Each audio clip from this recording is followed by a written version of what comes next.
بسم الله الحمد لله والصلاة والسلام على رسول الله اللهم اغفر لكل من علمني حرفا رب زدني علما وفهما demek mef'ulun li eclihi bir fil bajariladi nima uchun bajarilganligini so'rasak mef'ulun li eclihi ana shu ish bajarilgan nima uchunligini aytib beradi.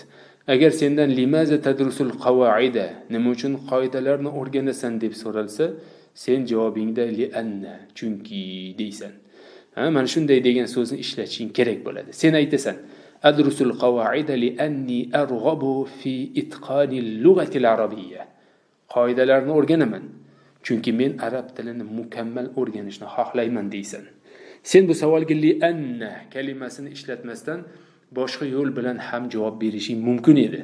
Masalan, adrusul qawaida raghbatan fi itqani al-lughati al-arabiyya. Qoidalarni arab tilini mukammal o'rganishni xohlaganim uchun o'rganaman. Bu yerda nima bo'ldi? Fe'ldan keyin uning sababini bayon qilish uchun mansub rag'batan masdari keldi. Ya'ni u fe'lning bajarilish sababiga javob beradi. Maza taqra'u kaseeran? Nimani ko'p o'qiysan? Li'annani uhibbul ma'rifata. Hubban fil ma'rifati.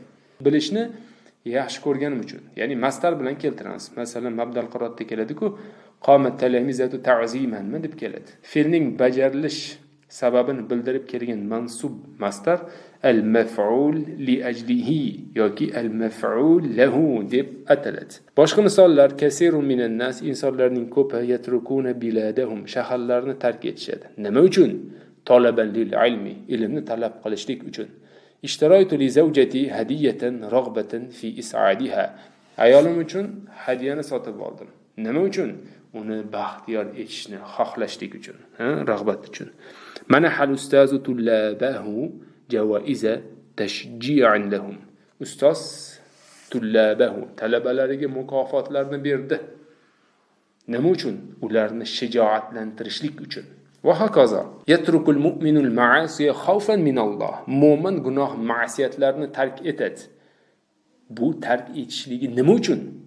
Alloh taoladan qo'rqqani uchun. Va hokazo. Qolganlarni o'zimiz tarjima qilamiz. Mabda'un nahvuda ham maf'ulun li ajlihi mavzusi bor.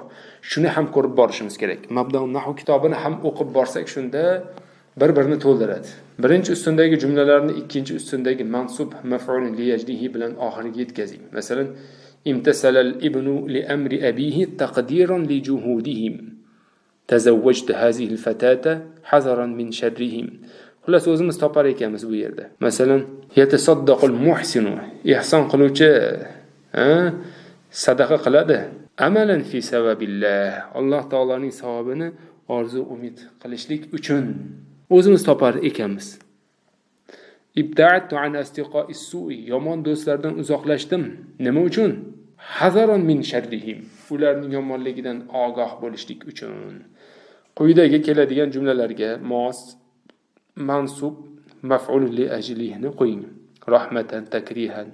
Adrusul lughata al-arabiyyata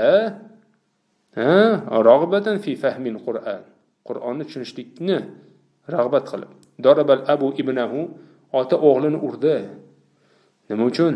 Ta'atan lahu, unga itoat qilishligi uchun yoki ta'diban, odob berishlik uchun.